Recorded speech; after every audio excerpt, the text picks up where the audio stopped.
അരവിന്ദ് കെജ്രിവാളിനെ ഡൽഹിയിലെ ED arrest ചെയ്ത് കോടതിയിൽ ഹാജരാക്കി. 2 മണിക്ക് ഇന്നലെ കോടതിയിലെത്തി. അതിനുശേഷം കസ്റ്റഡി ചോദിച്ചു. 10 ദിവസം ED കസ്റ്റഡി ചോദിച്ചു. മുഖ്യമന്ത്രിക്ക് വേണ്ടി അവിടെ മനു അഭിഷേക് സിംഗ്വി മറ്റ് 2 സീനിയർ അഡ്വക്കേറ്റും കോടതിയിൽ വാദമുഖങ്ങൾ ഉയർത്തി. എങ്കിലും രാത്രി വളരെ ലേറ്റ് ആയ ശേഷം 28-ാം തീയതി വരെ 6 ദിവസം അരവിന്ദ് കെജ്രിവാളിനെ കസ്റ്റഡി കൊടുത്തു. ഇതിനകത്ത് വലിയ നിയമപ്രശ്നങ്ങൾ ഉണ്ടാവും. ഒരു മുഖ്യമന്ത്രിയെ നമുക്ക് അറസ്റ്റ് ചെയ്യാമോ? EDക്കോ CBIക്ക് അറസ്റ്റ് ചെയ്യാമോ? അതിന് ചില ഫോർമാലിറ്റികളൊക്കെ വേണം. അത് നടത്തിയ ശേഷമേ അത് ചെയ്യാൻ കഴിയുള്ളൂ. ഇന്ത്യയുടെ ഭരണഘടന അനുസരിച്ച് തിരഞ്ഞെടുക്കപ്പെട്ട ഒരു മുഖ്യമന്ത്രി, ഡൽഹിയിലെ മുഖ്യമന്ത്രി, അത് തന്നെയല്ല, ഇത് 3ാമത്തെ പ്രാവശ്യമാണ് അവിടെ തിരഞ്ഞെടുത്ത് മുഖ്യമന്ത്രിയാകുന്നത്. AAP പാർട്ടിയുടെ നേതാവായ കേജ്രിവാൾ, അയാള് മുഖ്യമന്ത്രി സ്ഥാനത്തു നിന്നും ഈ കഴിഞ്ഞ 15 വർഷത്തോളം വരും. അങ്ങനെ ഒരാളെ അറസ്റ്റ് ചെയ്യാൻ കഴിയുമോ? നിയമപ്രശ്നമാണ്. നമുക്കറിയാം, ജാർഖണ്ഡ് മുഖ്യമന്ത്രി സോറനെ അറസ്റ്റ് ചെയ്യുന്നതിന് മുമ്പ് സോറൻ അവിടുത്തെ ഗവർണറുടെ വസതിയിലെത്തി രാജിക്കത്ത് കൊടുത്ത ശേഷം, കൂടെ EDയും ഉണ്ടായിരുന്നു, കൊടുത്ത് രാജിവെപ്പിച്ച ശേഷം അദ്ദേഹത്തിനെ അറസ്റ്റ് ചെയ്ത് കൊണ്ടുപോയി. ജയലളിതയുടെ കാലഘട്ടത്തിൽ ജയലളിതയെ അറസ്റ്റ് ചെയ്തു, റിമാൻഡ് ചെയ്തിട്ടുണ്ട് തമിഴ്നാട്ടിൽ. അതിനു മുമ്പ് ജയലളിത രാജിവെച്ചു. അതേസമയത്ത് രാജിവെക്കാതെ മുഖ്യമന്ത്രിയായി തുടരുന്ന ഒരാളെ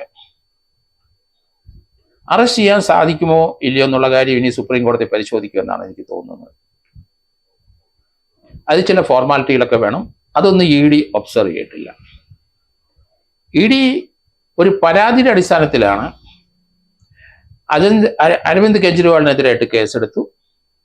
അതിനുശേഷം അദ്ദേഹത്തിന് 9 സമൻസ് കൊടുത്തു. ആ സമൻസ് അനുസരിച്ച് അദ്ദേഹം ഹാജരായില്ല. അദ്ദേഹത്തിനെ ചോദ്യം ചെയ്യാനായിരുന്നെങ്കിൽ മുഖ്യമന്ത്രിയുടെ വസതി ചെല്ലാം, EDക്ക് അവിടെ പോയി അദ്ദേഹത്തിനെ ചോദ്യം ചെയ്യാം, അതിന് തടസ്സമില്ല. ഒരു അറസ്റ്റിലേക്ക് നീങ്ങേണ്ട ആവശ്യമുണ്ടായിരുന്നോ? ഒരാളുടെ മൊഴി മാത്രം വെച്ചിട്ട് ഒരാളെ അറസ്റ്റ് ചെയ്യാൻ പറ്റുമോ? മറ്റു തെളിവുകളൊന്നുമില്ല. അത് തന്നെയല്ല, പിന്നെ ഒരു അപ്രൂവർ വന്നിരിക്കുന്ന ഒരു മാപ്പുസാക്ഷിയുടെ ഇപ്പം കയറി ഇറങ്ങി വരുന്നു. പക്ഷെ മാപ്പുസാക്ഷി അരവിന്ദ് കെജ്രിവാളിന് മാത്രമല്ല, BJP ഇലക്ട്രൽ ബോണ്ട് വഴി BJPക്ക് പണം കൊടുത്തിട്ടുണ്ട്. 2471 കോടിയുടെ ഇലക്ട്രൽ ബോണ്ട് BJPക്ക് കൊടുത്ത് 41 കമ്പനികളാണ്.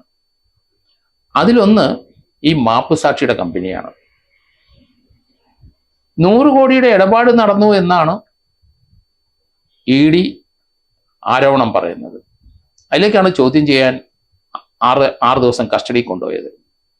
പക്ഷേ ഒരു പൈസ പോലും ഇതുവരെ റിക്കവർ ചെയ്തിട്ടില്ല. പ്രതിയുടെ സാന്നിധ്യത്തിൽ റിക്കവർ ചെയ്യുമോ ഇല്ലെന്ന് അറിയില്ല. പണം എങ്ങോട്ട് പോയെന്ന് അവർ പറയണം. ആ പണം എവിടെ ചെന്ന് അവസാനിക്കണമെന്ന് ED പറയണം. ആ അവസാനിച്ച സ്ഥലത്ത് അത് പണമുണ്ടോ അല്ലെങ്കിൽ വേറെ മെറ്റീരിയലായിട്ടോ വസ്തുക്കളായിട്ടോ കൺവേർട്ട് ചെയ്തിട്ടുണ്ടെങ്കിൽ ആ സാധനം കണ്ടെത്തി അത് റിക്കവർ ചെയ്യണം. എങ്കിൽ മാത്രമേ തെളിവാകുള്ളൂ. ഇവിടെ 100 കോടി രൂപ അയച്ചു എന്ന് പറഞ്ഞാൽ, അവർക്ക് കൊടുത്തു എന്ന് പറഞ്ഞാൽ അതൊരു തെളിവല്ല. പണം എവിടെ പോയി, അത് എങ്ങോട്ട് പോയി എന്ന് കണ്ടുപിടിക്കേണ്ട ഉത്തരവാദിത്വം അന്വേഷണ ഏജൻസിക്കാണ്. ഒരു അപ്രൂവർ സാധാരണഗതിയിൽ ഒരു കുറ്റം ചെയ്യുന്ന സമയത്ത് അപ്രൂവറുടെ മൊഴി അനുസരിച്ച് അന്വേഷണ ഉദ്യോഗസ്ഥർക്ക് മാപ്പുസാക്ഷിയാക്കെങ്കിൽ ആ അന്വേഷണ ഉദ്യോഗസ്ഥന് നീങ്ങാം. പക്ഷെ അതനുസരിച്ച് ആ മെറ്റീരിയൽ അല്ലെങ്കിൽ ആ വിവരം കണ്ടെടുക്കുകയും വേണം. ഇവിടെ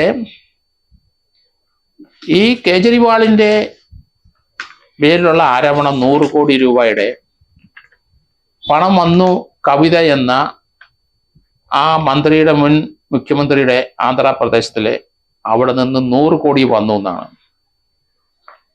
പക്ഷേ ആ 100 കോടി കൊടുത്ത ആള് ആ AAPയുടെ മന്ത്രി അതിഷി പറയുന്നത്, ഇന്ന് അവരുടെ പ്രസ് കോൺഫറൻസ് ഉണ്ടായിരുന്നു, മാപ്പുസാക്ഷിയായ ആള് 1 കോടി വീതം 5 കോടി ഇലക്ട്രൽ ബോണ്ട് BJPക്ക് കൊടുത്തെന്ന്. അത് ഗുരുതരമായ ഒരു ആരോപണം തന്നെയാണ്. അങ്ങനെ 5 കോടി കൊടുത്ത ഒപ്പം ഇതുവരെ 34 കോടി BJPക്ക് അയാൾക്കെതിരായിട്ട് കേസ് എടുത്ത ശേഷം കൊടുത്തു എന്ന് പറയുന്നത് വളരെ വൈറ്റലായ എവിഡൻസ് ആണ്. അത് BJPയെ വിട്ടിലാക്കും. 34 കോടിയുടെ ബോണ്ട് BJPക്ക് കൊടുത്തു. മാപ്പുസാക്ഷി അരവിന്ദോ ഫാർമയുടെ ഉടമ ശരത് കുമാർ എന്ന് പറയുന്ന ശരത് ഷെട്ടി കൊടുത്തെന്നാണ് പറയുന്നത്. ഇത് BJPയെ വെട്ടിലാക്കാനുള്ള സാധ്യത വളരെ കൂടുതലാണ്. ഇലക്ട്രൽ ബോണ്ട് കൊടുത്തതിന് ശേഷം അവരെ വസതികളെ റെയ്ഡ് ചെയ്യുന്നതിന് മുമ്പ് ഇലക്ട്രൽ ബോണ്ട് കൊടുത്തിട്ടില്ല. റെയ്ഡ് ചെയ്തതിന് ശേഷം ഇലക്ട്രൽ ബോണ്ട് കൊടുത്തു. അതിനുശേഷം അവരുടെ കേസ് മന്ദീഭവിച്ചു. ഇത് ഗുരുതരമായ ഒരു ആരോപണം തന്നെയാണ്. അതിൻ്റെ വസ്തുതകൾ ഉണ്ടെങ്കിൽ അത് സുപ്രീം കോടതി പരിശോധിക്കും. തീർച്ചയായിട്ടും ആ രീതിയിലാണ് രാജ്യം മുന്നോട്ട് പോകുന്നതെങ്കിൽ അത് ഇന്ത്യയിലെ ഗുരുതരമായ പ്രത്യാഘാതങ്ങൾ ഉണ്ടാക്കും എന്ന് തന്നെയാണ് എനിക്ക് തോന്നുന്നത്.